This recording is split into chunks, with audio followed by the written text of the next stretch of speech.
سالو لي زامي، نتمنى تكونوا بخير وعلى خير. مرحبا بكم في فيديو جديده، ومرحبا بكم مره اخرى في القناه ديالي.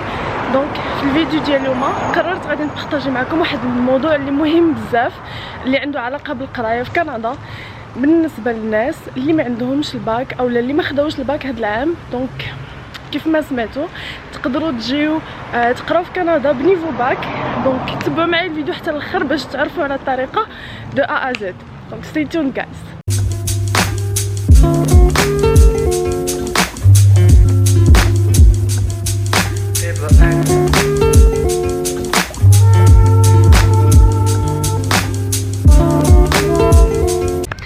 الوغ لي زامي، باش نبداو ونشرح لكم الطريقه ديال كيفاش تقدروا تجيو تقراو في كندا بلا باك، او حتى الا كان عندكم الباك يمكن لكم تقراو.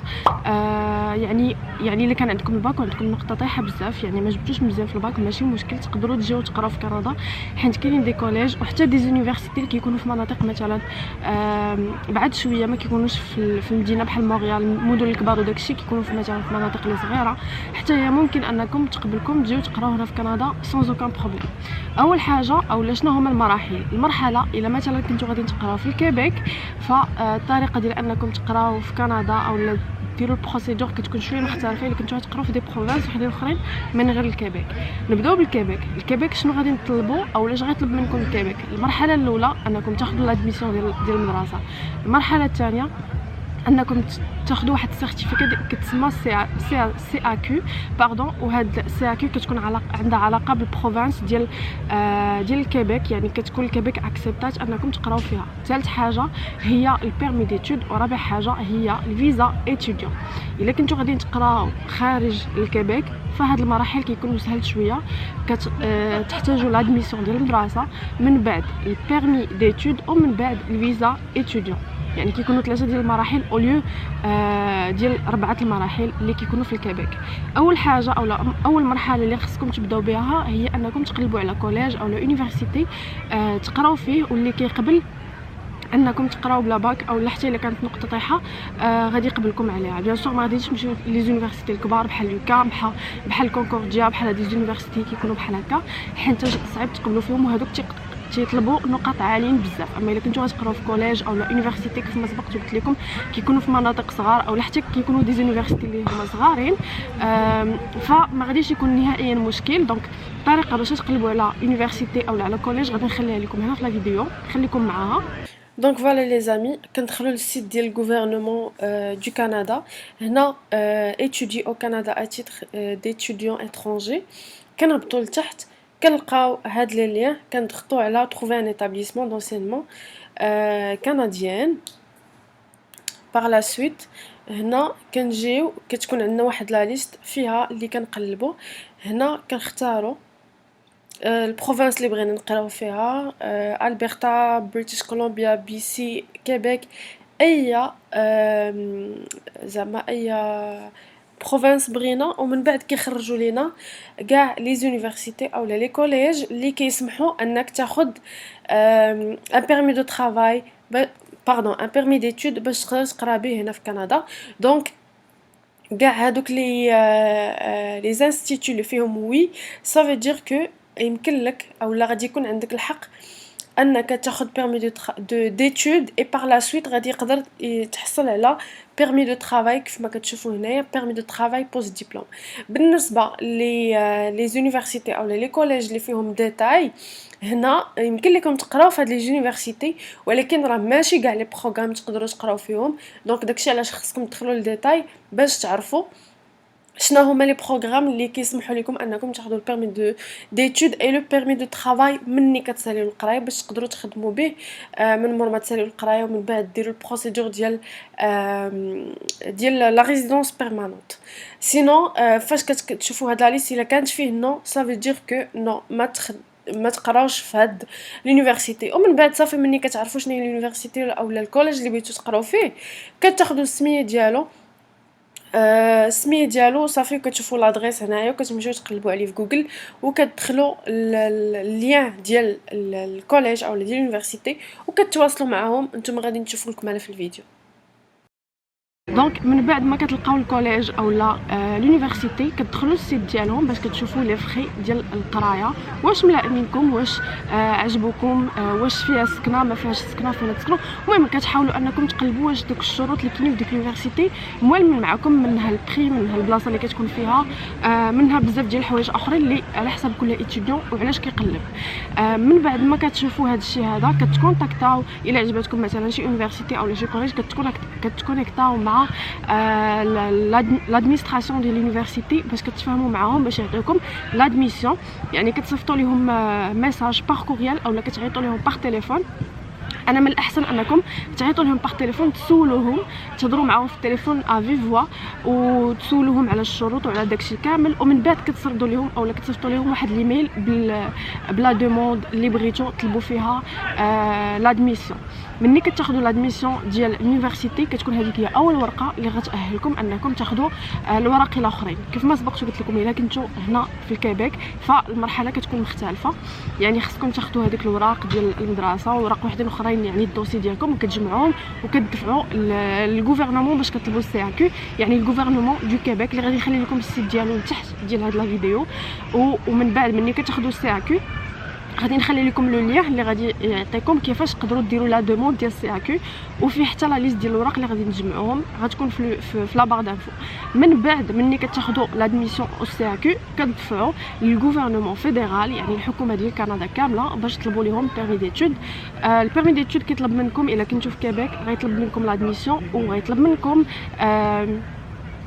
منكم حتى السي ا كيو، وغادي يطلب منكم الفلوس، يعني الفون خص البنكه يكون فيها واحد لا سوم دارجون اللي تقريبا الا كانت بالطريقه العاديه. كاينه طريقه واحده اخرى غادي نقول لكم كيفاش تتعاملوا مع الفلوس ديال البنكه. دونك الطريقه الاولى ولا العاديه هي انكم كتحطوا فلوس تقريبا فوق من 30,000 دولار، يعني خاصها تكون ديسپونيبل غير ديال المدرسه وبس. من بعد خاص يكون عندكم عاوتاني ممتلكات، خاص مثلا كتدخلوا حتى الا كانت عندكم دار ماشي كتبيعوها ولكن كتدخلوا حتى في الورق ان عندكم في الممتلكات، الا كانت عندكم فواتور ولا ديالكم ديال والديكم على حساب العائله ديالكم، اي حاجه الشخص اللي غادي زعما ديال فو بارون ديال ماماكم وباباكم حتى خوتكم ولا شي حاجه هكا، كتدخلوا كاع دوك الممتلكات في البروف ديال البروف ايكونوميك، وكتحطوها ولا البروف فينانسيير كتحطوها كوم بروف في الدوسي ديال لا دوموند دو بيرمي ديتود او كندا،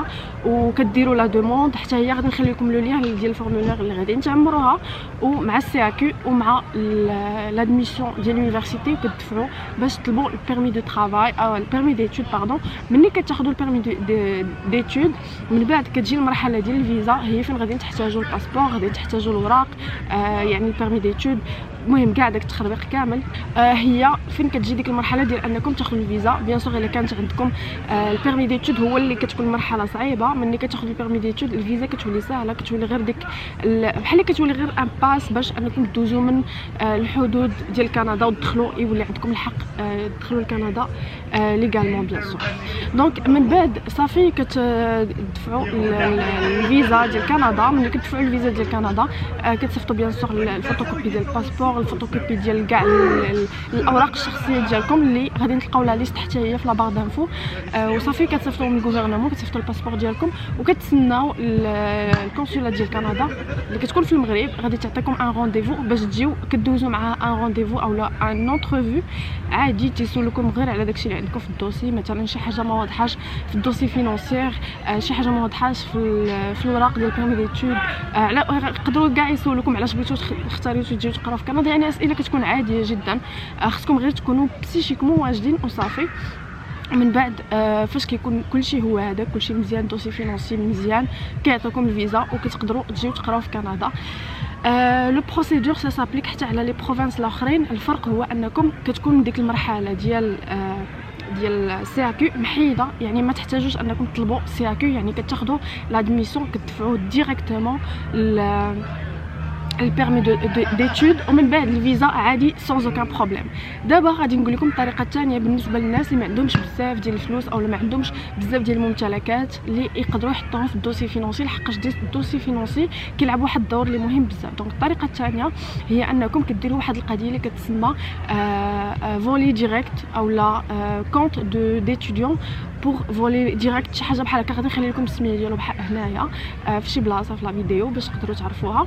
هاد الطريقه شنو هي انكم كتحلوا ان كونت بانكير مع بنكه في كندا كيتسمى كونت ديال كونت فولي ديريكت اتيديون. ملي كتحلوا هاد الكونت كتدخلوا لي بنك ديال كندا. كاينين بزاف، نقدر نخلي لكم حتى هما في اللين اولا في لا باغ دافو شنو هما لي بنك اللي تقدروا تدخلوا تحلوا فيهم هاد لي كونت هادو. كتحلوا داك الكونت وداك الكونت ملي كتحلوه راه كيكون خاص بلي زيتيديون اللي باغيين يجيو يقراو في كندا وباقي ما كاينينش في كندا. دونك كتحلوا داك الكونت كتحطوا فيه اون سوم دارجون مينيموم ديال 1200 دولار يعني 10200 دولار وكتحطوها في دقه واحده. يعني ماشي كتحطوها سوم بار سوم اولا بشويه بشويه اولا شي حاجه بحال هكا، خصكم تحطوا 10200 دولار دقه واحده. ومن بعد ملي كتحطوها اقل حاجه هي 10200 دولار. بيان سور كتقدروا تحطوا كثر. هادي علاش كديروا هاد القضيه؟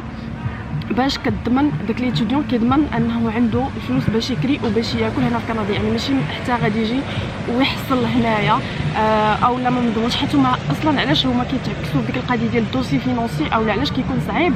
حيت كيكونوا ما متاكدينش او لا ما ضامنينش ان دوك الفلوس اللي كيكونوا عند والديكم او لا دوك الممتلكات غاديين يكفيوكم باش انكم تعيشوا في كندا. كيخافوا انكم تجيو هنا وتكرفسوا ما تلقاو ما تاكلوا ما تلقاوش فين تسكنوا ما تلقاوش باش تعيشوا اكسيتيرا. دونك الا كانوا هما ضامنين انه يكون عندكم واحد الكونت اللي فيه 10200 دولار في دقه واحده اللي غادي تكفيكم من ديك المده ديال القرايه ديالكم كامله، فكيقول سي بون هاد ليتيديون زعما إلي غارونتي انه ما غاديش يجي هنا ويتلف ويتكرفس ويبدا يتقلب على الفلوس اكسيتيرا او موان ضامن راسو. دونك ملي كديروا هاد القضيه هاد الكونت شنو كيوقع؟ كيبقاو فيه دوك الفلوس وملي كتجي تقرا كتبقى كيولي عندك الحق تخرج تقريبا 1000 دولار في الشهر. 1000 دولار يعني الفلوس اللي غادي يكفوك باش تقرا. دونك ملي كدير هاد الشيء كتخرج ديك 1000 دولار في الشهر. ملي كتحط هاد الفلوس من بعد كتقلب على المدرسه وديك المدرسه حتى هي كتخلصها واش كلها واش النص ما عرفتش بالضبط.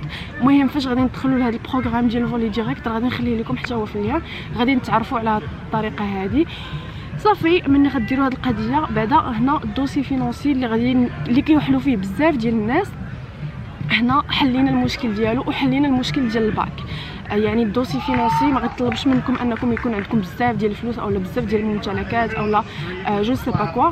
اهم انكم غادي يكون عندكم فلوس باش تعيشوا داك العام. ثاني حاجه هو انكم تخلصوا لهم المدرسه باش تضمنوا انكم المهم انا فواحد البارك داكشي علاش كنسدها.